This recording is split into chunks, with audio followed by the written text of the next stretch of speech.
Angkatan 9 dari SD Negeri Karangtumiri 02 Maus, Kabupaten Cilacap. Kali ini saya akan mewawancarai kepala sekolah SD Negeri Karangtumiri 2 Maus dan SMP PGRI 9 Maus mengenai pengambilan keputusan dengan nilai-nilai kebajikan. Selamat menyaksikan. Waalaikumsalam. Oh, Bu Fitri. Sehat, Bu? Alhamdulillah sehat, Ibu. Ini saya mau mengganggu waktunya ini. Oh, gitu. Bagaimana, Bu?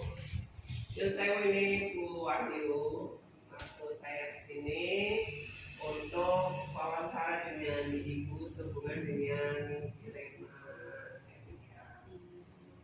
Dan saya ucapkan terima kasih atas waktu yang sudah diberikan kepada saya. Sama-sama, Bu Fitri. Oh, yang berkaitan dengan tadi tujuan Bu Fitri ke sini, sejauh mana saya bisa membantu Bu Fitri? Jadi kayak gini, jadi wawancara ini kan hubungannya dengan tugas selain saya untuk menggali dari Ibu mengenai pengalaman-pengalaman Ibu, juga saya ini ada hubungannya dengan modul 3.1. Ada tugas yang harus saya kerjakan dan hubungannya dengan dilematika yang selama ini sudah Ibu lakukan dalam pengambilan keputusan. Baiklah. Mau dimulai sekarang atau bagaimana? Ibu. Sewu ini selama ini Ibu mengidentifikasikan untuk kasus-kasus yang dilema etika itu yang bagaimana Ibu?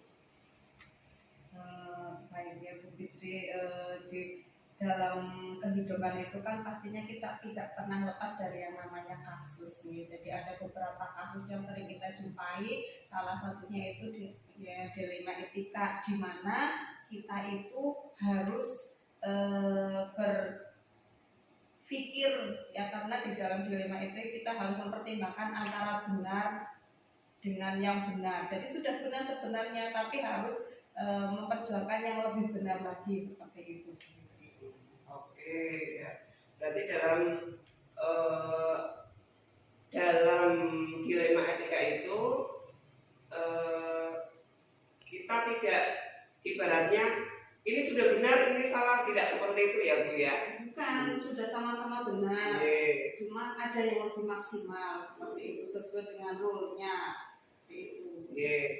Terus selama ini bagaimana Ibu menjalankan jika dalam sekolah Ibu itu ada dua kasus yang memang sama-sama benar atau sama-sama mengandung nilai kebajikan? Bagaimana Ibu mengambil keputusan? Iya, sekolah itu kan sebuah komunitas nih. Kita itu hidup berdampingan, kita punya rekan. Jadi apapun yang kita putuskan itu kita tidak bisa sepihak. Otomatis kita harus berkolaborasi dengan rekan sejawat. Berkaitan dengan dilema etika, itu kan kita melihat kasus ini itu berdampak kepada siapa, individual kah, kepada masyarakat kah, atau kepada rekan kah, terus berdasarkan kasih sayang atau tidak, seperti itu. Jadi kita lihat paradigma yang ada di dalam dilema etika itu ya. Jadi dalam memutuskan itu kita harus berpihak kepada siapakah, karena tidak boleh kita sepihak, tapi mungkin ini karena sama-sama benar tapi karena lebih merasa kasih sayang, sama-sama benar tapi ini untuk masyarakatan, sama-sama benar tapi ini untuk keadilan, seperti itu. Jadi harus dipertimbangkan secara matang dan berkolaborasi dengan rekan sejawat tentunya. Oke, terima kasih. Kemudian langkah-langkah atau prosedur apa yang selama ini Ibu ambil dalam pengambilan keputusan itu? Baiklah, ya seperti itu tadi disampaikan bahwa yang jelas pertama kita duduk bersama dengan rekan sejawat.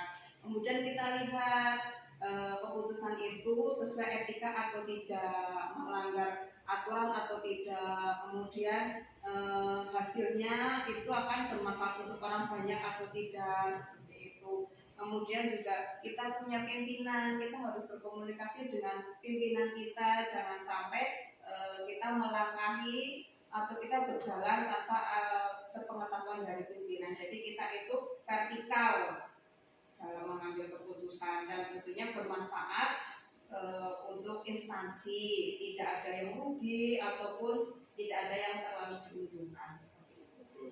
Oke, berarti ya selain kita dengan rekan sejawat juga dengan atasan gitu, Iya, ya, selalu berkomunikasi dengan atasan. Kemudian selama ini mana yang Ibu anggap efektif dalam pengambilan keputusan?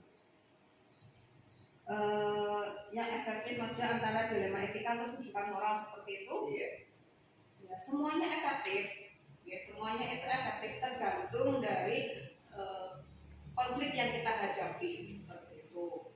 Jadi kita melihat konfliknya, kemudian kita terapkan, disesuaikan dengan pengambilan keputusan tersebut. Kadang ya kita harus menggunakan dilema etika antara benar versus benar. Kadang juga kita harus menggunakan rujukan moral. Ini salah, ini benar. Jadi kita lihat dulu duduk permasalahannya.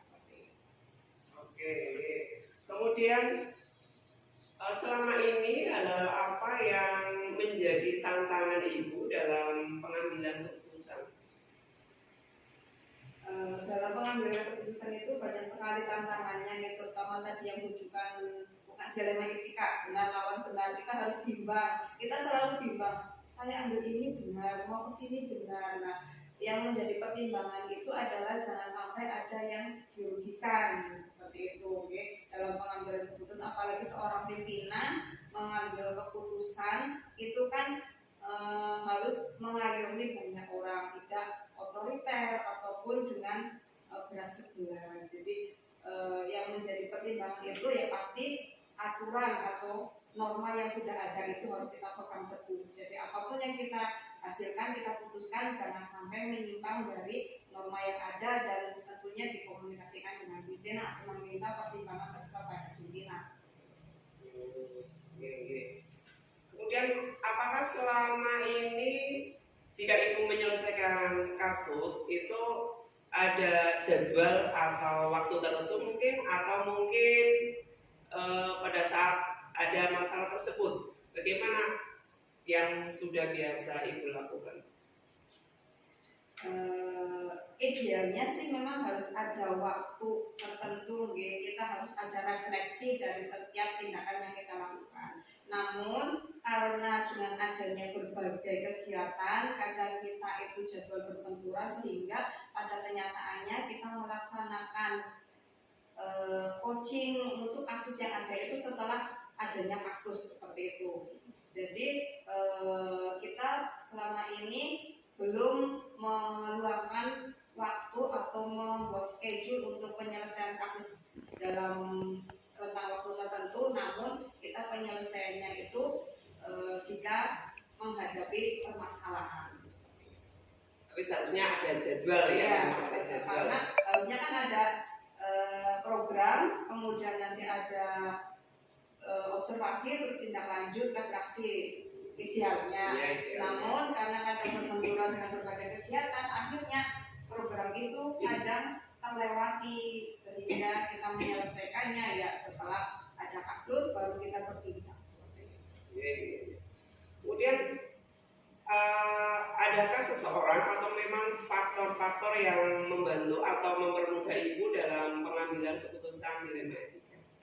Banyak sekali, karena saya itu tidak bisa hidup sendiri, manusia merupakan makhluk sosial, tidak bisa hidup sendiri dan memerlukan bantuan orang lain. Jadi dalam pengambilan keputusan ini seperti apa yang sudah saya sampaikan, pasti pertama meminta advice kepada pimpinan, kemudian juga melibatkan stakeholder yang ada di ruang ini, baik mahasiswa, komite, rekan guru, dan bahkan pihak-pihak yang terkait seperti instansi-instansi ya, instansi yang ada di lingkungan kita seperti itu. Jadi dalam pengambilan keputusan ini kita mendapatkan berbagai masukan. Nggak mungkin kita langsung saklek keputusan A langsung dikerjakan A gitu karena memang kita hidup dengan banyak orang, ada juga instansi lain yang bekerja sama dengan kita. Kemudian yang terakhir Ibu, dari semua hal yang disampaikan tadi, pembelajaran apa yang bisa Ibu petik dari pengambilan keputusan dilema etika? Baik, ya seperti sudah diceritakan dari awal tadi bahwa sebuah kehidupan, sebuah perjalanan itu kan tidak lepas dari yang namanya permasalahan. Jadi dalam pengambilan keputusan dilema etika ini utamanya pelajaran yang telah saya terima, saya ambil dari pengambilan keputusan ini yaitu dalam menyelesaikan masalah itu harus dengan kepala dingin tentunya, dan untuk kemaslahatan orang banyak gitu, ya, tidak untuk diri sendiri. Intinya tidak keluar dari norma yang ada, aturan yang ada, dan digunakan untuk kepentingan umum. Oke, berarti ini saya merasa saya banyak sekali pengalaman, ilmu yang saya gali dari Ibu. Ini banyak sekali dan mungkin ini merupakan ilmu baru bagi saya. Dan terima kasih atas waktu yang sudah diberikan kepada saya, dan saya ucapkan banyak beribu-ribu terima kasih kepada Ibu. Ini sangat berharga bagi saya untuk pengalaman saya. Sama-sama Bu Fitri, terima kasih telah berbagi. Kita juga masih belajar dan sukses selalu untuk Bu Fitri. Amin. Terima kasih. Assalamualaikum warahmatullahi wabarakatuh, Pak Taimun. Waalaikumsalam warahmatullahi wabarakatuh. Selamat siang. Gimana kabarnya Bapak hari ini? Selamat siang juga. Alhamdulillah sehat. Kembali juga sehat. Alhamdulillah sehat. Terima kasih atas waktu yang diberikan kepada saya untuk mewawancarai mengenai pengambilan keputusan dalam kasus dilema etika. Dan saya yakin Bapak sudah banyak makan asam garam. Pokoknya sudah banyak sekali pengalamannya, sehingga saya memilih Bapak untuk dalam wawancara ini, dan sekaligus untuk menyelesaikan tugas saya sebagai calon guru penggerak anak-anak 9 di modul 3.1. Langsung saja nih Pak. Terima kasih. Terima kasih. Yang pertama ini mengenai bagaimana Bapak selama ini mengidentifikasi kasus-kasus yang berhubungan dengan dilema etika Bapak. Kaitannya dengan kasus yang berkaitan dengan dilema etika di sekolah kami itu memang bisa dirasa merupakan kasus yang merupakan hal berat yang memang harus dihadapi dengan waktu yang cukup lumayan, dan antara waktu-waktu dan ketika kita menghadapi situasi dilema etika itu, kita harus bisa mengidentifikasi kasus-kasus ya yang berkaitan dengan dilema etika atau merupakan rujukan moral dengan melihat akan adanya nilai-nilai kebajikan yang mendasar yang bertentangan seperti cinta, kasih sayang, kebenaran, keadilan, kebebasan, persatuan, toleransi, tanggung jawab, dan penghargaan akal hidup ini. Berarti bertentangan dengan nilai-nilai kebajikan yang mendasar nih Pak untuk dilema etika di sini. Ya, pada dasarnya seperti itu. Berarti bagaimana selama ini di sekolah Bapak jika ada kasus-kasus yang memang sama-sama memiliki nilai-nilai kebajikan Pak, bagaimana Bapak mengambil keputusan? Di dalam kita mengambil keputusan kan harus berprinsip satu keputusan ada keadilan. Jadi di sini bukanlah suatu perkara yang mudah memutuskan, membuat keputusan harus menentukan arah suatu perkara. Namun di samping itu juga harus membuat suatu keputusan yang harus didasarkan pada data-data dan fakta yang ada, pengaruhnya yang ditimbulkan nanti ke depannya seperti apa. Jadi jangan sampai telah ada keputusan itu terjadi hal-hal yang tidak diinginkan. Maka di sini perlu diketahui suatu keputusan akan memiliki konsekuensi, ya, yang tidak pernah ada keputusan sepenuhnya akan benar dan keputusan itu sepenuhnya akan salah, tidak ada. Maka di sini di keputusan bahwa keputusan itu harus mengandung kebenaran, dan kebenaran itu pasti ada kekurangannya dan ada kelebihannya. Maka di sini rasa keadilan harus ada lawan rasa kasihan, kebenaran lawan kesetiaan, dan individu lawan masyarakat, ada jangka pendek dan jangka panjang, itu seperti itu. Berarti ada data nih Pak. Terus ada data fakta yang memang digunakan sebagai acuan kita untuk mengambil satu keputusan. Oke. Kemudian bagaimana langkah-langkah atau prosedur yang Bapak lakukan selama ini dalam pengambilan keputusan kasus dilema etika? Untuk penyelesaian permasalahan ini kan memang ada tahapan-tahapannya dalam prosedur pengambilan keputusan. Tapi di sini biasanya apa yang kita lakukan, tentu ada siapa saja yang terlibat. Kita lihat, ya, siapa saja yang terlibat dari dilema etika itu. Nah, kita mulai mengumpulkan data-data dan fakta yang relevan, yang cocok dan sesuai, supaya tidak terjadi hal-hal yang salah. Nah, misalnya mengenai nilai-nilai yang saling bertentangan, kita lihat perkara ini benar atau salah. Melihat kepentingan dari keputusan yang akan diambil, maka harus melihat prinsip keputusan yang akan diambil sesuai opsi, ya, lain yang sebelum mengambil keputusan itu mempertimbangkan hal-hal yang baik bagi semuanya, yaitu keputusan yang akhir itu yang kita ambil. Kemudian hal-hal apa yang menurut Bapak itu anggap paling efektif dalam penyelesaian kasus tersebut, Pak? Yang paling efektif menurut Bapak? Pengalaman yang saya lakukan itu untuk pengambilan keputusan pada permasalahan dilema etika ini, ya pasti dengan pengambilan data dan fakta yang relevan, ya kita itu harus ada cara, ya. Artinya mereka yang ada permasalahan kita ajak untuk duduk bersama. Dari pihak-pihak yang terlibat kita dudukkan bersama, sehingga akan didapatkan keputusan dengan nilai-nilai kebijakan atau nilai-nilai kebajikan di antara mereka. Berarti sharing nih Pak, ya, sharing, ya, bersama, bersama ngobrol, sharing, kemudian nanti diambil keputusan bersama. Selanjutnya, apakah ada tantangan-tantangan yang dihadapi Bapak untuk selama ini? Andai kata ada, apa saja tantangannya Bapak? Yang jelas pasti ada tantangan di dalam pengambilan keputusan, sebab keputusan itu kan tidak selamanya pasti akan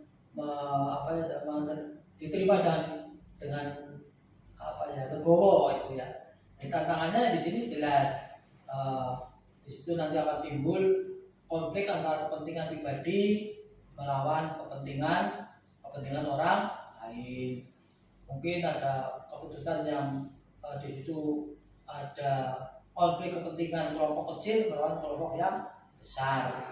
Ya, pada prinsipnya di sini bahwa keputusan itu yang diambil harus membuat pilihan antara apa yang benar untuk suatu orang atau kelompok kecil dan apa yang benar untuk mereka semuanya. Oke, terima kasih. Kemudian apakah selama ini ada jadwal khusus untuk menyelesaikan kasus dilema etika atau mungkin langsung menyelesaikan di tempat? atau mungkin di sini ada bentuk atau prosedur apa yang Bapak ambil untuk menyelesaikan kasus-kasus tersebut? Yang pernah kita alami itu tidak selamanya sama, jadi mungkin dilihat dari kondisinya. Nah, tadi kan ada kita yang baik dan duduk bersama. Di sini juga bisa, kalau mungkin sulit, ya, kita jadwalkan, kita bikin jadwal kapan kita lakukan sambil menunggu mereka untuk sama-sama berpikir, dan juga bisa diselesaikan langsung di tempat itu sendiri. Jadi hari ini ya yang sering itu yang jelas itu harus ada apa ya, pilihan-pilihan tertentu, melihat situasi dan kondisi, fakta dan fakta-fakta yang ada. Dan di sini yang jelas bahwa dilema etika saya lebih sering menggunakan bentuk cara yang persuasif, jadi pencegahan. Jadi sebelum terjadi hal yang tidak diinginkan ya perlu dicegah dulu. Jadi ini menggunakan prosedur pendampingan serta musyawarah secara keluargaan dengan pihak-pihak yang terlibat. Berarti di samping menyesuaikan sikon juga lebih baik mencegah, ya Pak. Lebih baik mencegah daripada malah memberikan tindakan nantinya. Kemudian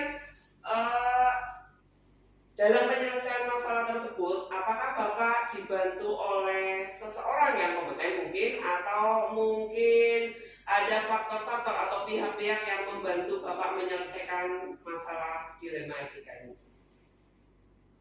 Selama ini yang namanya keputusan itu kan kaitannya akan menjadikan kuat bagi mereka semuanya, bukan hanya yang memberikan putusan.